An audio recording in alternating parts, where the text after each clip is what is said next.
Imagine being forced out of your own home, not because of a crime, not because of betrayal, but because of the very person who was supposed to protect you, your father. She stood in tears, carrying life inside her, while her father's angry voice thundered through the walls. That night she walked away into the unknown, pregnant, homeless, and rejected. No one believed she would survive. Her name was Amara. She grew up in a quiet village where traditions ruled every household. Her father, a strict man of pride and reputation, valued honor above love. Amara, unlike her siblings, was gentle, curious, and filled with dreams of a better future. But dreams can be fragile, especially for a young woman in a world that judged harshly. At just 19, her life changed. She discovered she was pregnant.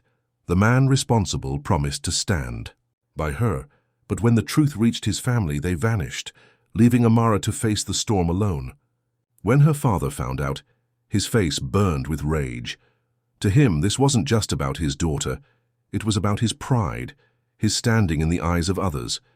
He didn't see her tears, her trembling hands, or the child growing inside her. All he saw was disgrace. One evening, as the sun dipped behind the village huts, he called her out before the family. His words cut deep, accusing her of shame and dishonor.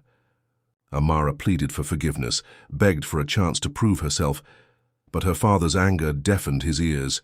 With one furious gesture, he pointed to the door and declared that she no longer belonged under his roof. With nothing but a small bag and the weight of her unborn child, Amara stepped into the darkness of night, leaving behind everything she once called home. No one in the village believed she would survive. To them, her story had ended, but in truth, it had only just begun. The first night on her own was a battle.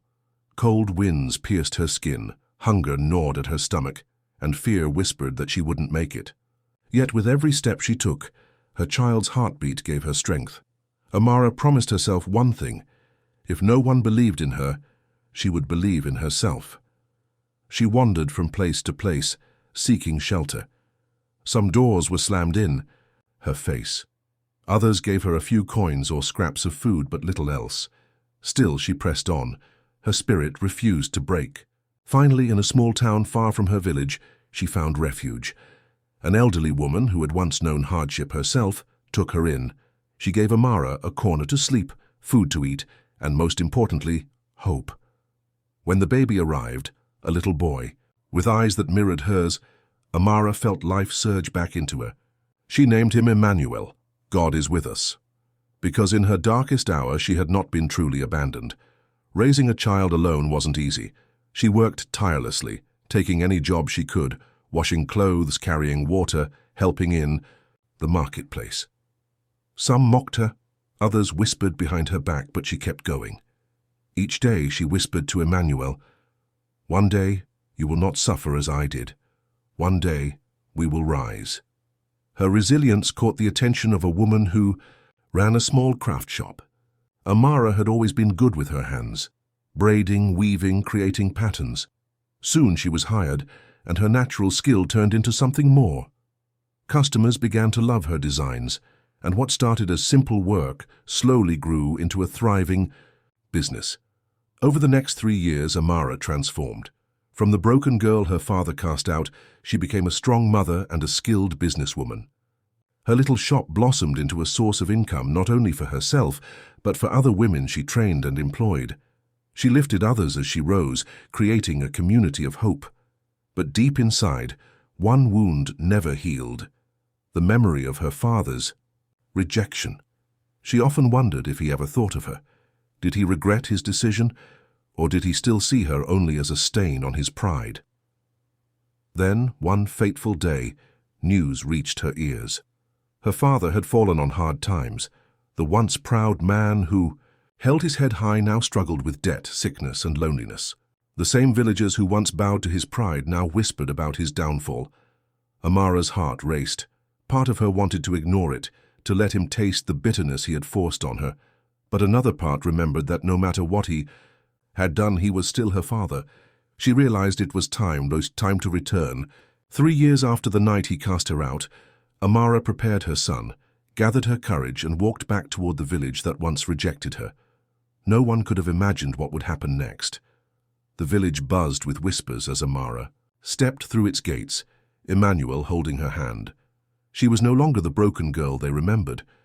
Dressed with dignity, her eyes carried strength, and her presence radiated confidence. Her father sat outside his home, his once powerful frame now weakened by time and hardship. When his eyes met hers, he froze.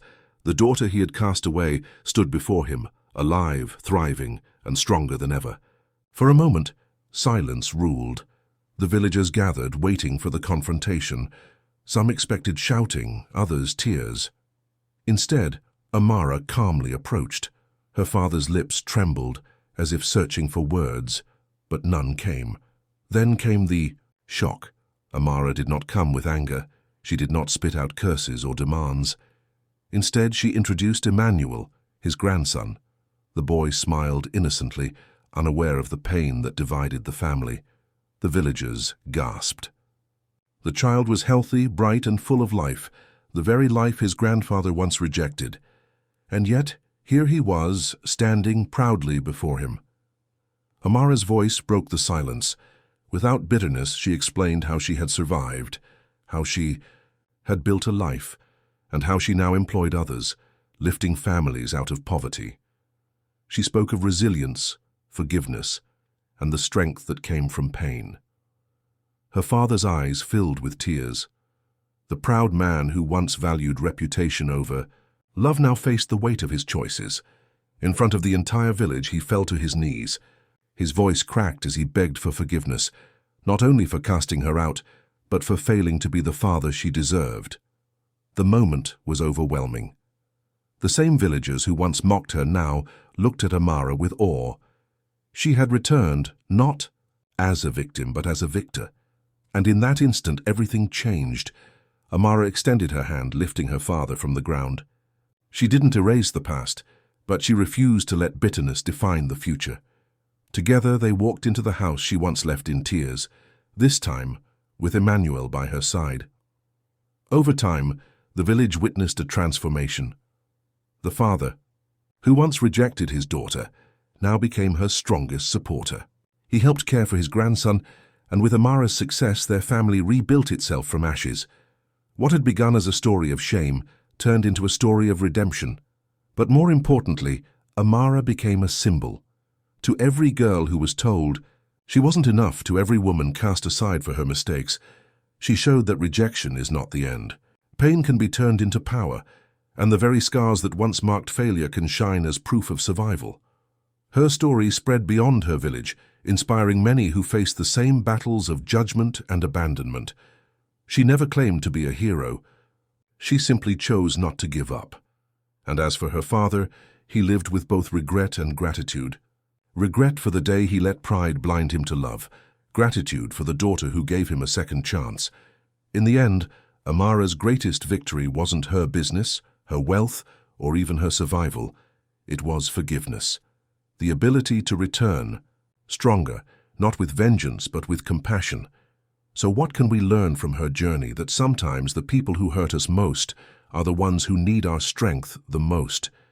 That rejection can break you, or it can build you, depending on the choice you make. And perhaps the most powerful lesson of all, love, even when undeserved, has the power to heal wounds pride can never mend. Now I ask you, if you were in Amara's place, would you forgive? Or would you let the past define the future?